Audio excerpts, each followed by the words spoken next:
ഈ അടിച്ചെന്നുള്ളത് സത്യമാണോ, വാസ്തവമാണോ?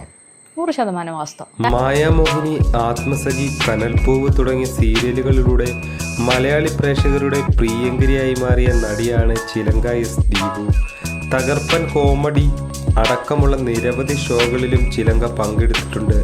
ഭർത്താവിനൊപ്പം ബിസിനസ് കാര്യങ്ങൾ നോക്കുന്ന ചിലങ്ക ഇപ്പോൾ സീരിയലിൽ സജീവമല്ല. ഇതിനിടെ ഒരു സീരിയൽ സംവിധായകനിൽ നിന്നും മോശം അനുഭവം ഉണ്ടായി എന്ന് തുടർന്ന് സംവിധായകനെ ചിലങ്ക തല്ലിയെന്ന സംഭവത്തിൽ വലിയ വാർത്തയായിരുന്നു. ഞാനൊരു ആവേശത്തിൽ ചെയ്തതല്ല, ഒന്നും കരുതിക്കൂട്ടി ചെയ്തതുമല്ല.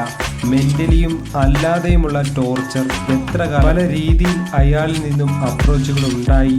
പലതരത്തിലുള്ള മെസ്സേജുകൾ അയാൾ എനിക്ക് അയച്ചിട്ടുണ്ട്. അതെല്ലാം സ്ക്രീൻഷോട്ടാക്കി ഞാൻ എടുത്തു വെച്ചിട്ടുണ്ട്.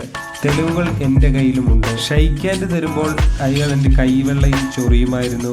ഞാൻ ഉപേക്ഷിച്ചു പോകാതെയായപ്പോൾ ജോലിയിൽ നിന്നും സ്വമേധയായി പിന്മാറാനുള്ള ടോർച്ചറായി പിന്നീട് അയാൾ. സീന് പ്രാധാന്യം കുറഞ്ഞതിന് തല്ലി, സീൻ കട്ട് ചെയ്തതിന് തല്ലി എന്നൊക്കെയാണ് അയാൾ പറഞ്ഞത്. ഞാൻ അയാളെ അടിച്ചു എന്നത് സത്യം തന്നെയാണ്.